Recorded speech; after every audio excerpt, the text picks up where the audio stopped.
Welcome to Talk of the Town, everyone. We all hope the pandemic would be over by now. No such luck. We're continuing to bring you as many unique segment ideas as we can find while being as safe as possible. Get ready for some fun as we get crafty with chalk paint. We also head to a Red Cross blood drive. If you donate, you'll find out if you have coronavirus antibodies. And that's just one more good reason to donate blood. But first, we head outside to see if we'd make good scientists. Or if we just make a mess.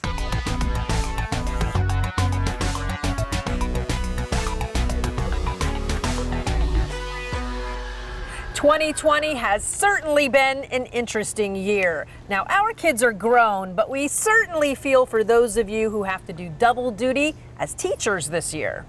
2020 has been an experiment for all of us, one that we hope will end soon. Yes. But until then, we decided, what the heck, let's actually try some experiments. These might be some you can do at home with your kids, or you can do just yourself because you're bored. Who knows? Right. But okay, this one is with things you can find in your kitchen. This is vinegar. Just white vinegar, plain old white vinegar. And you can smell that vinegar. Whew. Yes, it's vinegar. Okay. So this is how to turn your egg into something that resembles a rubber ball. So this is not a hard-boiled egg. This is a raw egg. White egg, and you just drop it in the vinegar.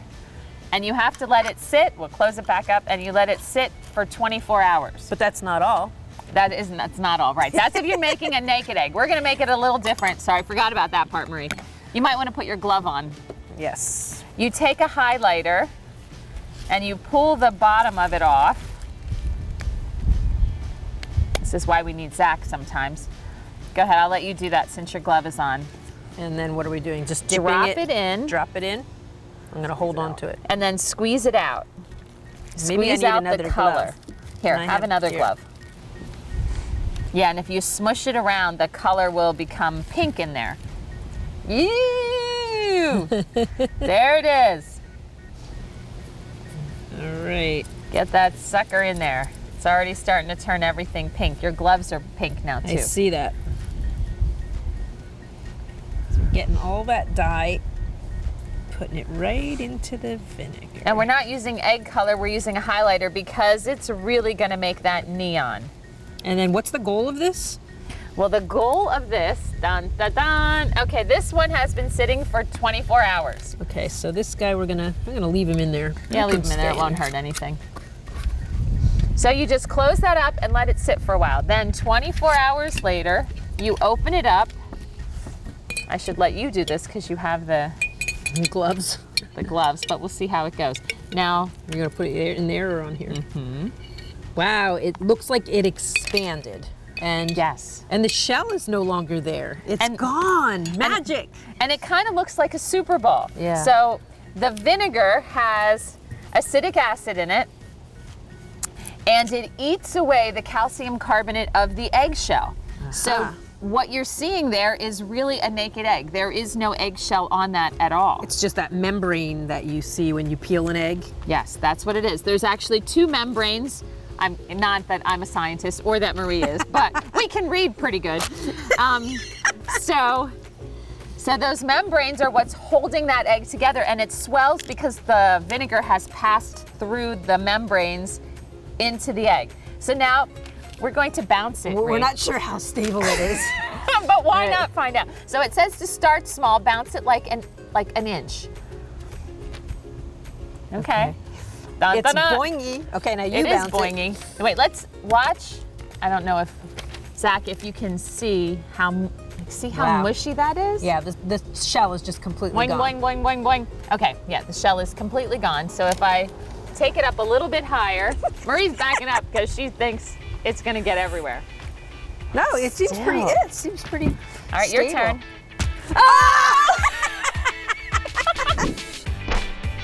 Way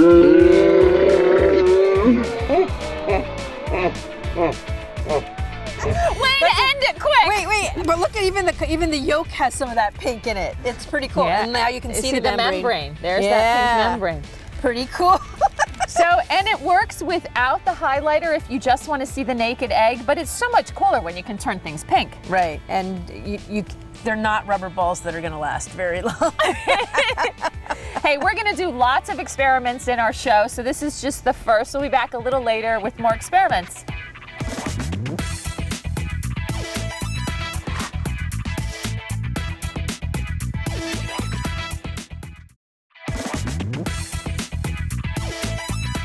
It's time to break out the paintbrushes and meet the weekend shed girl. Terry Burkle started crafting at her dining room table. Her first creations were ceramics, wreaths, and florals, but soon she had a bigger idea.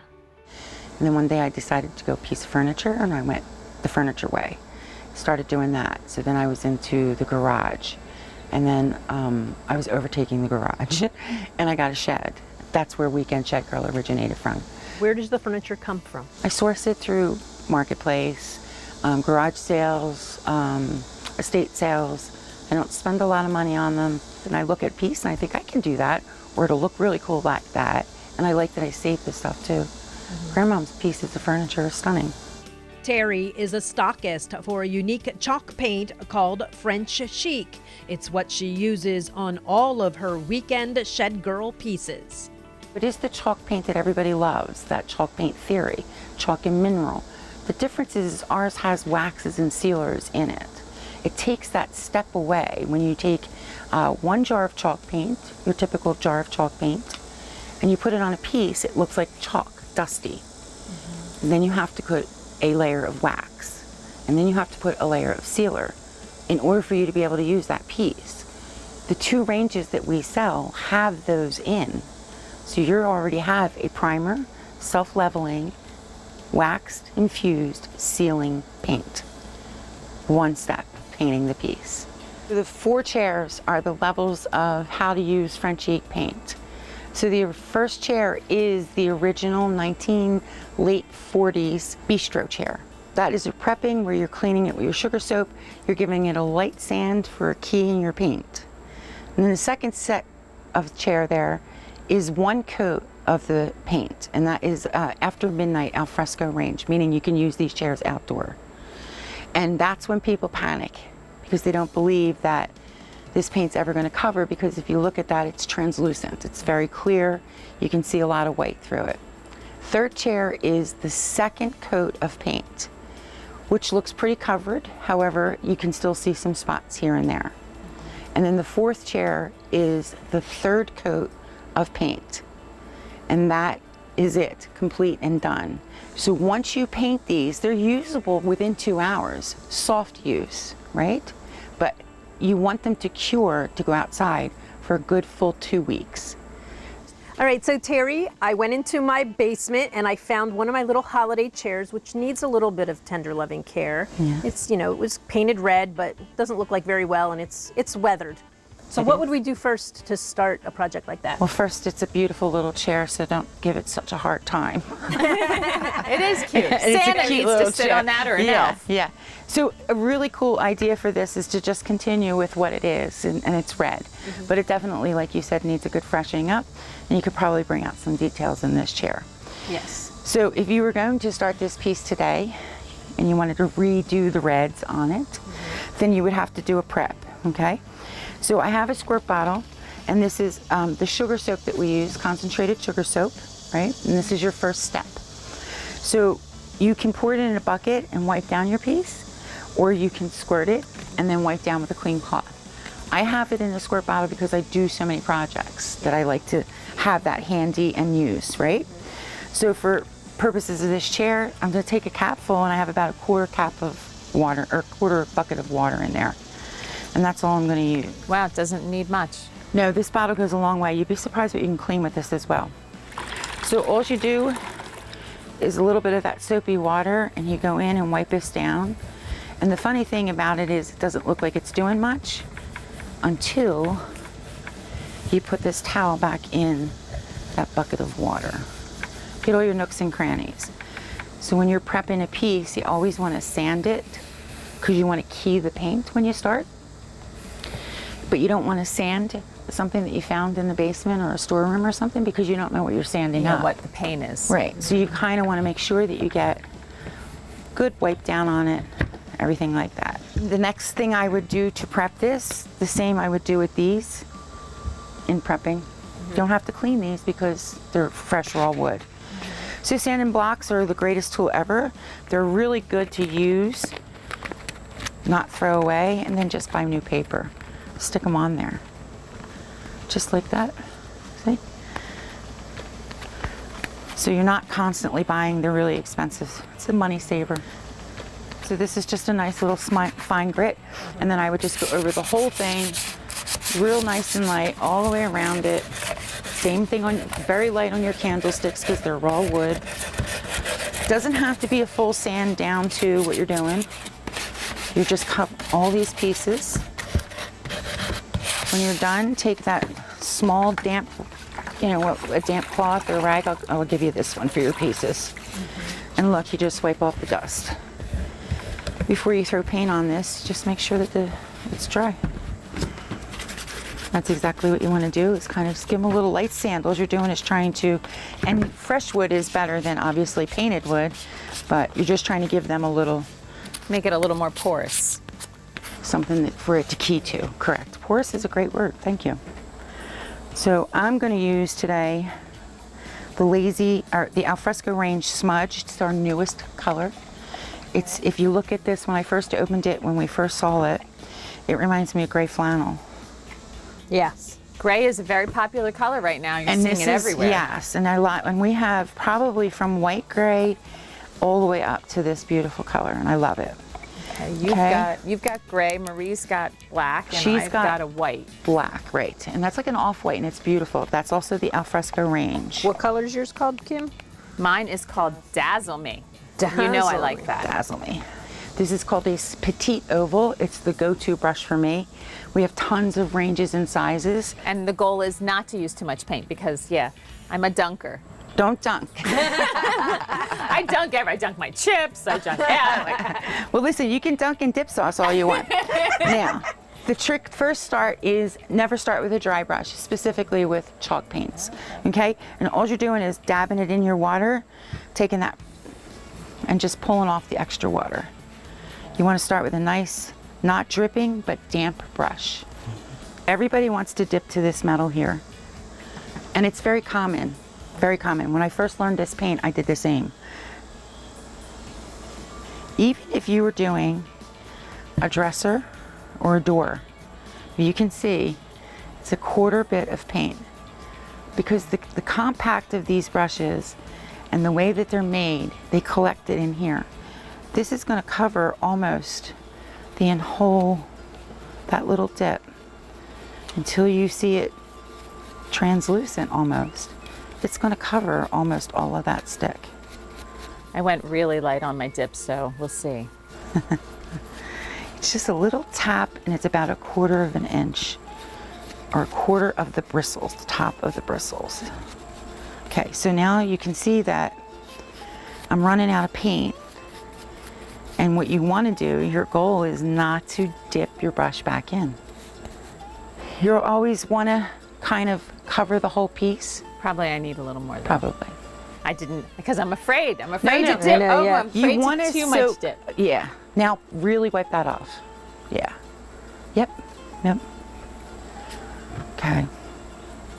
So if you, on that first coat, and that really light dip, cover your piece. It doesn't have to be perfect, especially because we're going to de-stress these, but it doesn't have to be perfect because we're going to put a second coat on them, and you'll see the difference.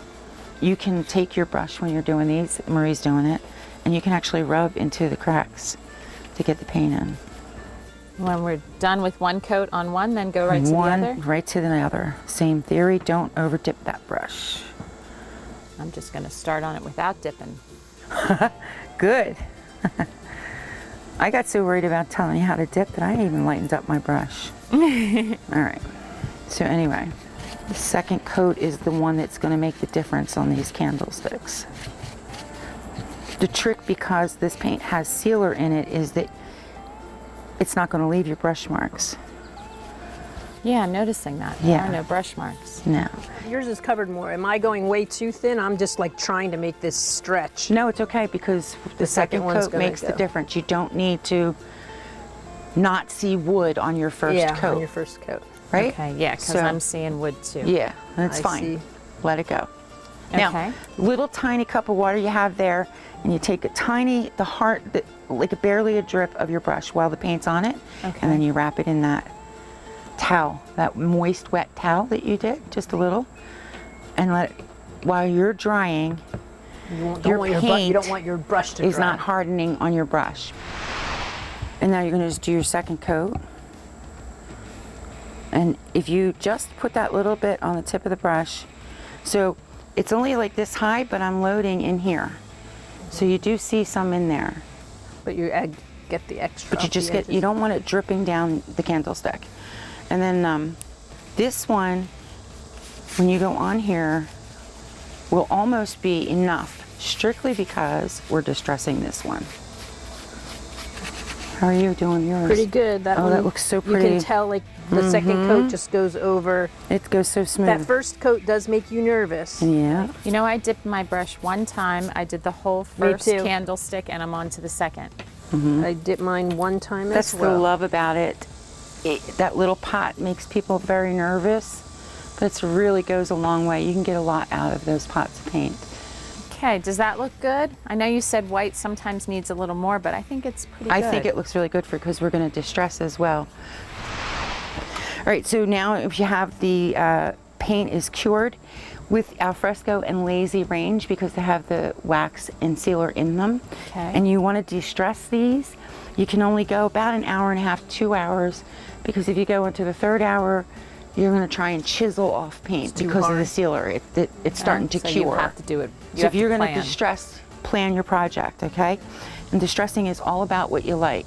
If you go against the ribs, you can just take a little bit off, or you can go hard and take a lot off. What if you're afraid you don't know how much you want off? Then you get Go your paint small. back out and Yeah, start over. You go small, and if you hate it, you paint it back. But okay, so the point to distressing is to make it look worn where you would most handle it. So when you look at dressers that are distressed and stuff, the edges are distressed, and the top. It's always Did you do it again? Are you throwing things, the only Marie? good is, thing and is. he's- The only good thing is I'm not throwing it in the bucket of water. Not yet. You got better it? move that Try and bucket. hold your sides on. Yeah, I know. Yeah. It's just You're not sticky enough. Once you get to that part, you just want to take a damp towel and wipe the dust off. And the reason that you're going to put some wax on them is because although you've painted them, you've exposed some of the underwood, and you just want to make sure that they're safe they're and protected. Okay. You're just going to take a smidge, a little bit on your towel. A smidge, huh? Smidge is my word. Smidge and I have to see your yours. smidge. I have to see how much a smidge is. Is that Okay. too much of a smidge? That's probably a little too much. yeah, I told you. heavy-handed? Better smidge? There you go. She There just- you go. But listen, she did pretty good on that. I just a didn't smidge, go- yeah, I on the didn't- dip in the brush. Yep. Okay. And you're just rubbing mostly on the raw first. And this is enough for those 2 candlesticks. You don't need any more. You want to hit those raw spots Hit the first. raw spots first. All of these products are all natural, correct? Correct. All natural ingredients, all eco-friendly,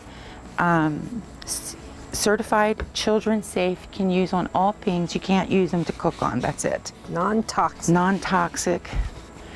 You can do the same with a browning wax, and I'll show you real quick on the gray. Very popular for the white. Same theory, just a little bit. Then you go Gives it over. a different look. Gives you a completely different look. More like an aged look. You want to put it in here, in your cracks, in the crevices, all the spots, right inside of them. That looks cool, Kim. Such a different look. Yeah. And I like it. I like it Yeah. more. Now, take your towel around it just to make it look more finished, and just do the whole way up, because you have a little bit of clear and a little brown on your towel all the way up, and it looks like a finished. See the look? Don't wipe any more if you like that look, but it just gives you that almost That looks completed nice. look. I just think they look so cool. Yeah. Yeah. I do a lot of commissioned pieces, most times big pieces because they're afraid to take that project on or don't have the time. And I'm fine with that because I love to do it. Either with their own very strict vision and how it's going to look, or ask me what I would do with a piece like that. If you call me and say I have this dining room set and I really want it to be white and gray, how do I achieve that? I can show you how to do it, or I can do it for you. And then I go through the whole process of picking it up, prepping it, getting it done, bringing it back to you. And it's like you went to the store and bought the set. There's vintage and there's antique. And when you see an antique, you know it, and it's not something you should put paint on.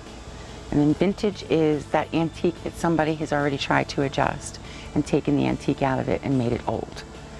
Most of the pieces are stuff stored in people's garages from their families. And the biggest thing is trying to transform them old style pieces into something new and contemporary, something more modern day times. Do you feel like some of these pieces you're saving and giving new life? No question, because they're quality, solid, heavy wood.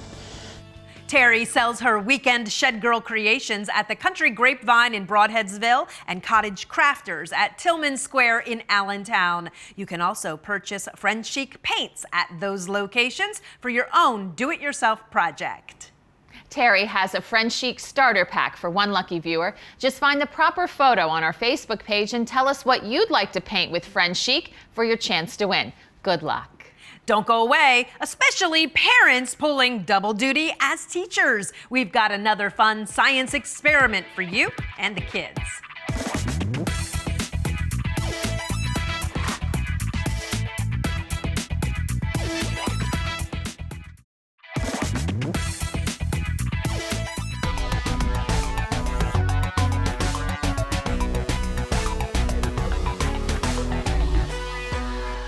Time for another experiment. That's right. I was watching Big Bang Theory, you know, it's in reruns now. And they did this potato nightlight reference. And I was like, I've never done a potato nightlight reference. Nor have I. Or experiment. And I thought, what the heck? We've got some potatoes. And I found this really cool book. It's called Kate the Chemist, The Big Book of Experiments. So we're trying it. So bought the book and we'll see how it goes.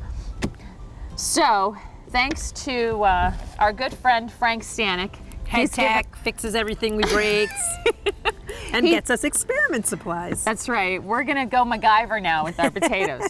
So we have galvanized nails, which means they contain some zinc, and we have copper wire.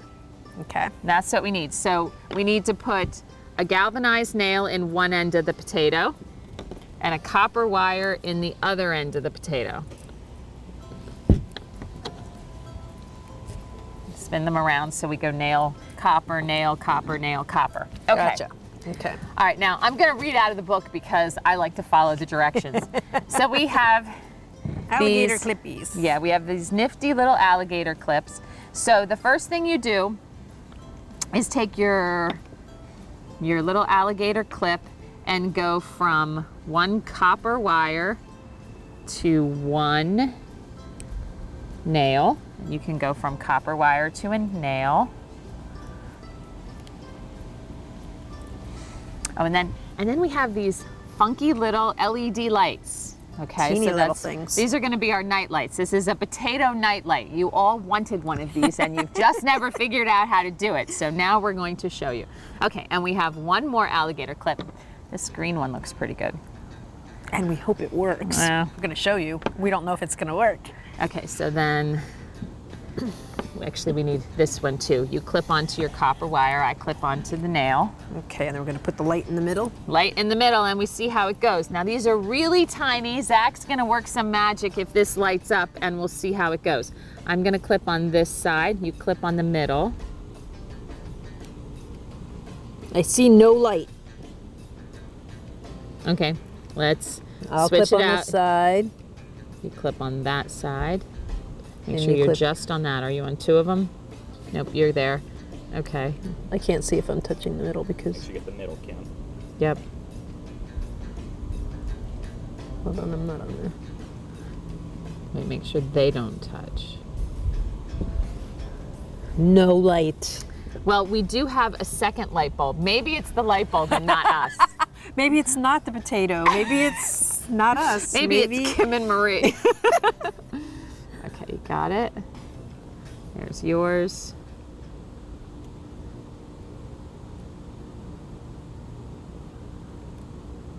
No. Aww, I wanted the potato nightlight. Zach, come over here. Did we do it wrong? I think you did everything correctly. So let's try middle and end. Oh, wait, I don't know No, how much, there was actually a sunbeam that came down before you ever even had the thing on that made Darn. it look like it glowed. I have no idea how Did much not glow. potato is actually pumping out to light this up. come on, potato. There's 3 potatoes. You'd think it would work. Yeah, I mean, All right, well, it didn't even work when we brought Zach in. Yes, that means it's not us. We'd love to hear if it works for you. We'll be back with some more experiments a little later in the show. Still nothing. did you remember to charge the potatoes?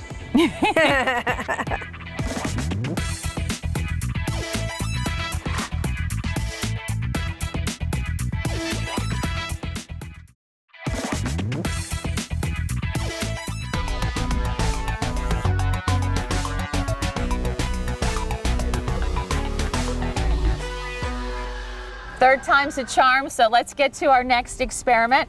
We're gonna have some fun with colors and bubbles. Ooh, sounds like fun. What do we do first? Okay, so we need to have a half a cup of water in a bowl. Does that look like half Looks a cup? like a half a cup. And then a quarter cup of soap, or 2 to 1. 2 parts of water to 1 part of soap. I'll say that looks like a good possible quarter cup. I have to All right. tell you a weird story. Everybody knows that Joy, or maybe you don't know, makes the best bubbles when you're doing your dishes. I couldn't find Joy dish soap anywhere. So we ended up with Dawn. So we have Dawn. So we'll see if Dawn works as well. Okay, so that is our bubble solution. Then we cut a water bottle so that we have Gonna make basically bubbles. Okay. our wand. And it said to use a thin towel. And I thought, well, if a thin towel is good, I wonder if like a pillowcase would be even better, because you're supposed to be able to project So we'll to try. make a bigger bubble. So we'll try one of each and see if it works. Here, I think you have a smaller one than that. Yes, Yeah. I have a couple small little All right, pieces so we're over gonna here. put that on. And then with we the rubber just band? tape it, or not tape it, we just rubber band it in place. And then the fun part happens. I feel like I want to make it a little tighter. There we go. Then the fun part happens. Maybe. I don't know, mine won't go 2 times for me. This will be all right, I think. Okay, so the fun part is when you add the colors. So you add colors right on to your surface. We're just gonna drip them right on there, like stripes or whatever we want to do. Yeah, they say be creative. Make whatever kind of design you want. I grabbed the green food color, so I'm gonna do like a swirl of green. Oh, that's a cool idea. Maybe some yellow. Getting it on my hand, of course. Now I'll be blue for the rest of the day. Oh, now you said that, so did I. And then, let's stir our bubbles up one more time just to make sure it doesn't separate on us. Okay, that means we're ready. Oh, ding, ding, ding. Ding, ding, ding, ready. You wanna go first? Yep, what am I doing? Just dipping Dip and then it blowing? in the solution and then we have to blow it out. Okay, so we gotta do it fast so we can go together. I guess so. Oh, wow. Oh, mine blew right off. Wait, let me tape it up better. Or- wow. It's called a bubble snake and yours worked, Marie. It's trying to get me in the face.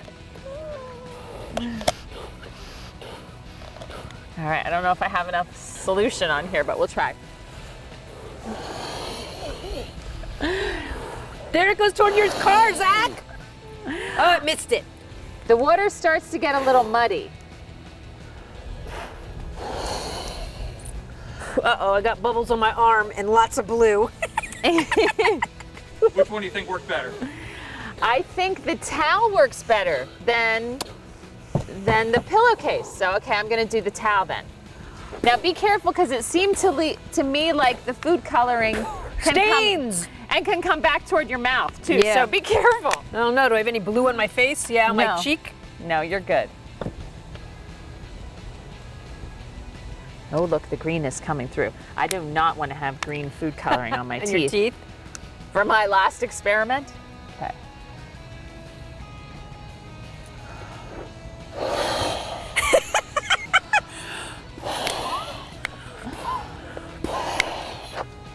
Have fun with this one, everyone.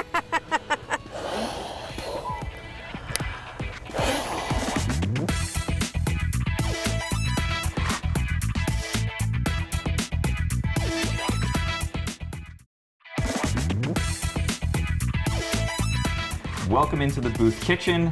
Today we're going to share one of our favorite go-to healthy meals. What are we making?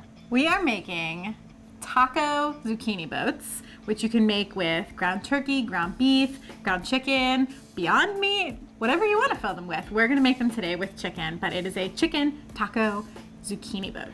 They're delicious. You're going to want to try this at home. And don't be alarmed about them being healthy, as the first thing we said, because yes, they're healthy, but they're so, so good. Kids love them. They are easy to make and perfect for your summer vegetables that you're maybe buying from farm stands, or that you got some neighbors that are, you know, growing next door. Everybody's got lots of zucchini, and this is a good way to use it. Yes.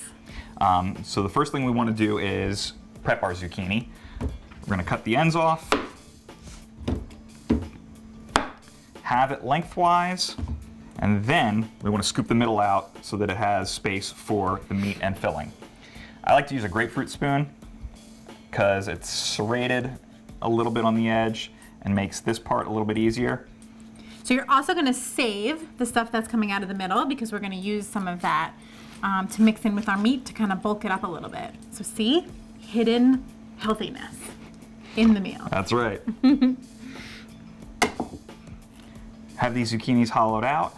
We have a poblano pepper that I'm going to dice, a small white onion that I'm going to dice, and we have some scallions. We like to put the white of the scallion in with the meat, so I'm going to do small rounds of that and just leave the green aside, and we'll use that as garnish after these are done. Okay, so over here I have put a little bit of olive oil in a nonstick pan, and I'm going to add our ground chicken.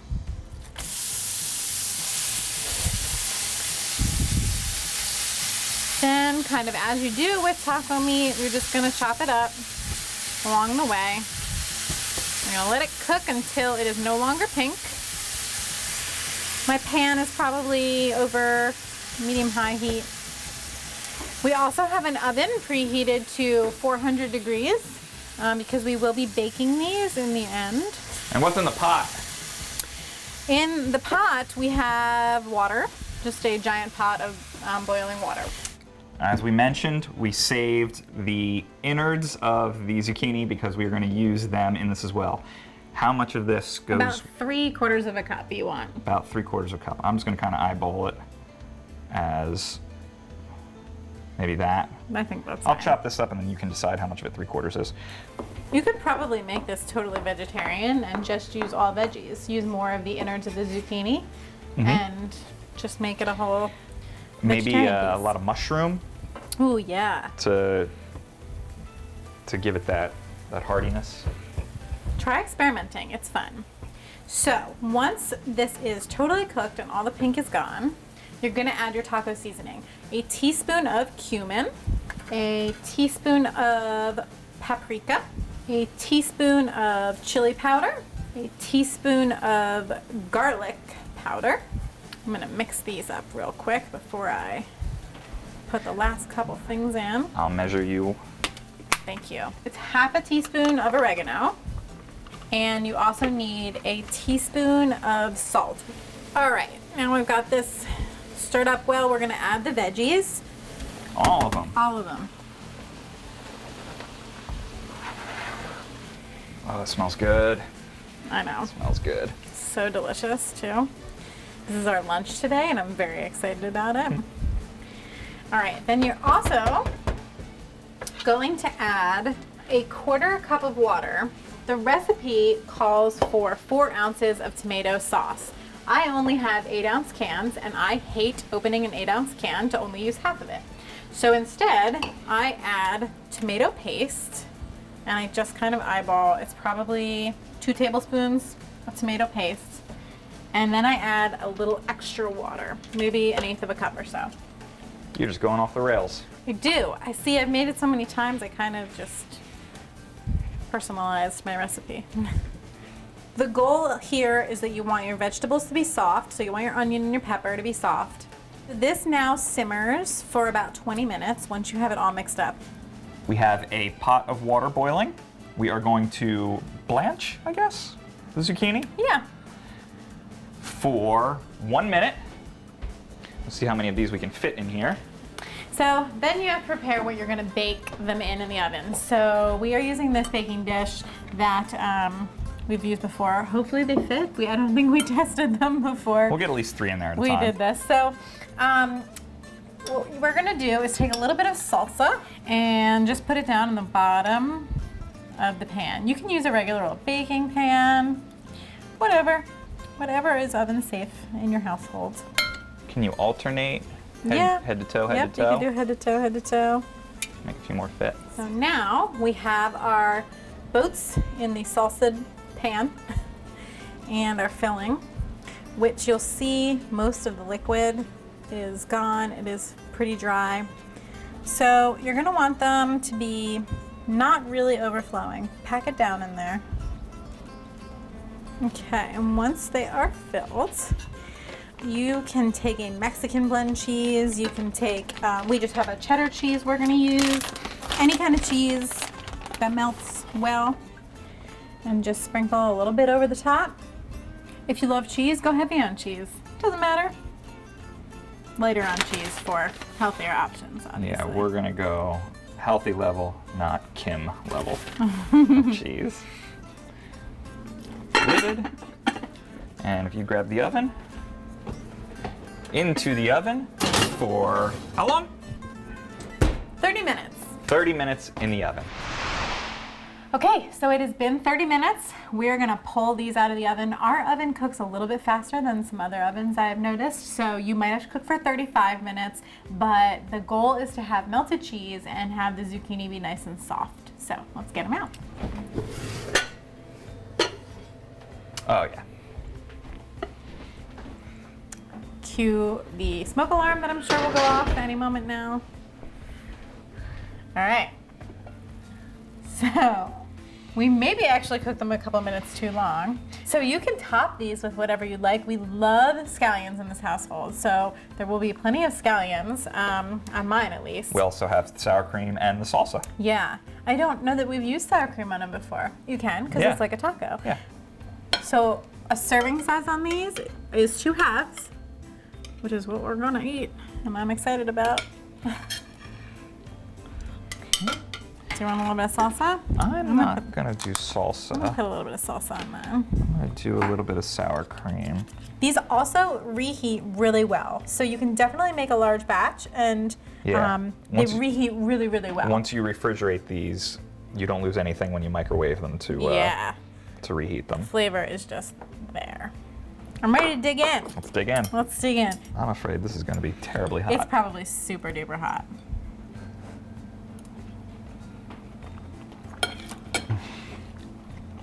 So good. Shogun. There's so much flavor from the spices. The zucchini gets cooked long enough that it is nice and soft. Delicious. It's just a good vehicle for the taco meat into your tummy. Try it at home.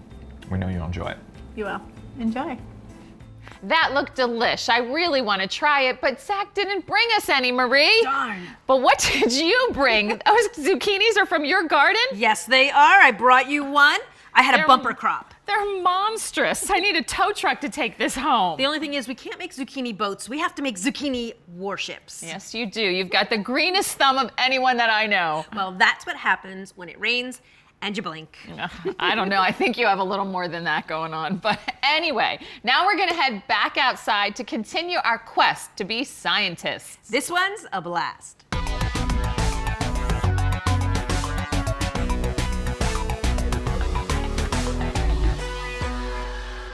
Time for our final experiment. I'm still wearing food coloring from the last one we did. Me too. Me too. Okay. Soda. This one is soda. And Diet wait, soda. don't open it yet. Okay. And little sugary candy. These are Mentos, but according to what I read, it can be any kind of a candy that has like a hard, porous shell. And the deal is the carbonation from the soda, which is carbon dioxide, attaches to the little porous holes in the candy, becomes unstable, and creates a volcano. All right, are we gonna get this like on your drenched? glasses. Okay. Okay. I have no idea. All right, we created a little funnel.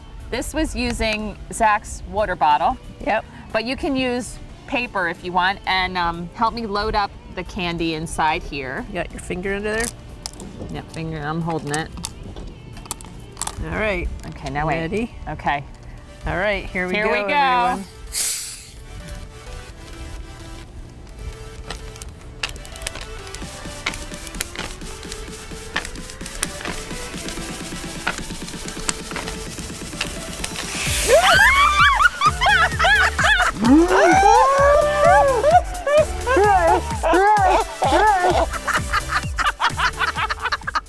It worked!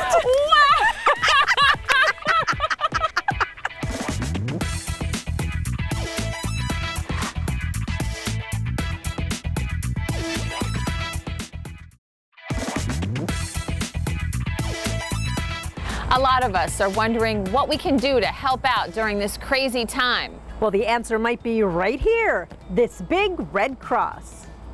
What people may not realize is that, patients need blood every day, and it's not just those trauma cases or those accidents that we think about. It's also really important to have blood on hand for cancer patients. That's the top use of the blood we collect, is used in regular ongoing cancer treatment and ongoing treatments for other diseases like sickle cell disease. So the need for blood is something that is ongoing every single day, and that doesn't stop for a pandemic. When our good friend Steve Ertl invited us to join the Red Cross Blood Drive hosted by The Lounge at Baymont Inn and Suites in Bartonsville, we knew it was a great idea. Oh, the Queens are here! The Queens are here! Oh. We do tons of community events. As you well know, our families always look to support the Pocono community. But this is really a neat experience because we got to have you guys take some blood too and really show other people the benefits to giving blood. A lot of people are nervous. Even doing something as helpful as donating blood could be dangerous for their own health. Of course, absolutely. We have implemented many safety changes to our blood drives to make them as safe as possible. Some of those examples are screening temperatures before donors can even enter the actual blood drive. We are requiring masks of all donors and our staff. We are asking people to make appointments instead of just walking in. And we are also sanitizing those common spaced areas. From me to you, thank you very much, Lucky.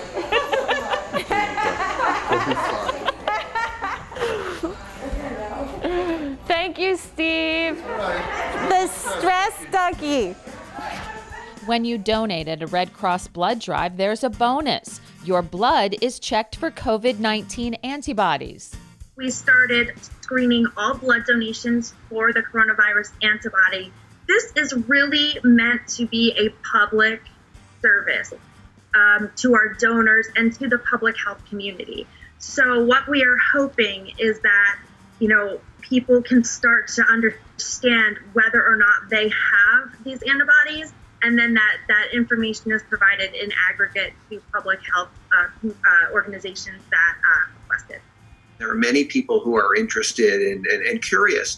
Could I myself have had COVID-19 and not know?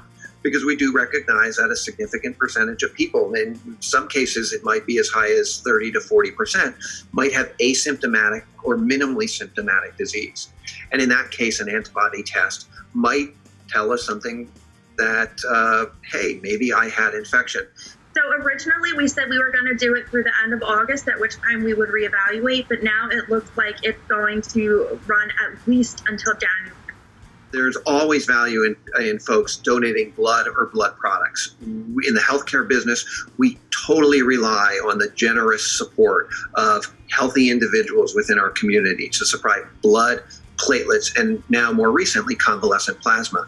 The convalescent plasma that's going to be effective is really for those who have recovered from COVID-19. So those who are donating, I really do try to encourage people who've been given the diagnosis, they know they had COVID-19, to donate. That doesn't mean that others who haven't had COVID-19, that there isn't value into donating blood products, et cetera. So even if your plasma can't be utilized for potential treatment for COVID-19, there are wonderful things that can be done. And your blood, your platelets, or your other blood products can be life-saving. So I strongly encourage folks, this is one thing that people can do for others in their community, and potentially something that will benefit someone in great dire medical need. Is it supposed to be that color? No. Would you? Purplish red. It's hot pink. Is it hot pink? With glitter? Is there any glitter in it? So if you schedule an appointment, we encourage you to do it online or on our app as opposed to calling the 1-800 Red Cross number, because that way you'll have to create a username and password and you will have an account online. So once you donate, in 7 to 10 days, you'll be able to log into your account and find those results. Our GM, Jill Shaw, donates blood, and she really said, hey, why don't we host one of these? I said, it's great, because family businesses, we like to support the Pocono community, and this was a great way to do it in these tough times. Zach, will you give the duck to Marie? She might need it.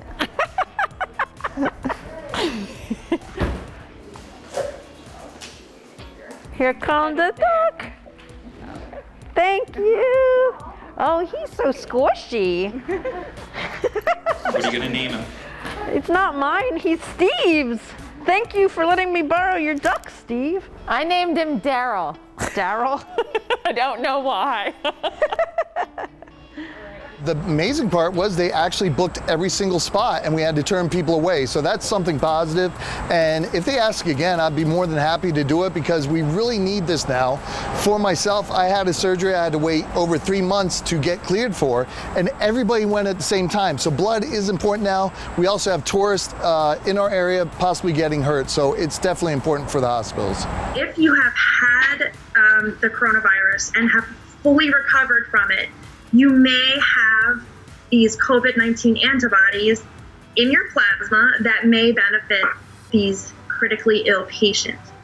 So if you self-identify as someone who has had a positive diagnosis and who is fully recovered, you are then able to possibly donate this convalescent plasma. So it's a very different process from regular blood donation. So if you're fully recovered from COVID-19 and would like to donate convalescent plasma, you can do so within 90 days. What we've learned thus far from some of the trials that have looked at convalescent plasma, especially the data from the Mayo Clinic, where we enrolled almost 70,000 individuals who had COVID-19 and were sick and received convalescent plasma that had been donated, that plasma that has high levels of antibodies specific to COVID-19 seem to be more effective than those specimens or plasma samples that don't have those high antibodies. I had enough blood, so all is good. All right, Zach, we're started. Clock has started. Clock has started. What's my time I have to beat? 11:27. All right, my coach said that I can beat that, so. We are really encouraging folks who have recovered from COVID-19 to consider plasma donation. Those are the individuals who are most likely to have the highest titers of those antibodies. And doing it sooner rather than later is likely going to increase the probability that they have high enough titers to provide convalescent plasma that can be helpful. Missed it, went too fast. Yeah, Zach missed it because we were so fast. I beat her by over 5 minutes. there are wonderful things that can be done, and your blood, your platelets, or your other blood products can be life-saving.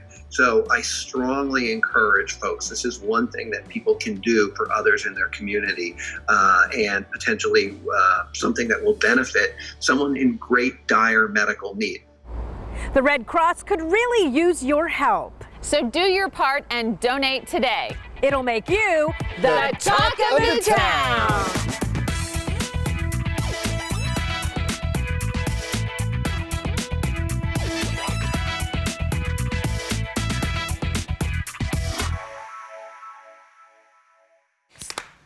Wow. Not eating lunch didn't bother us so far.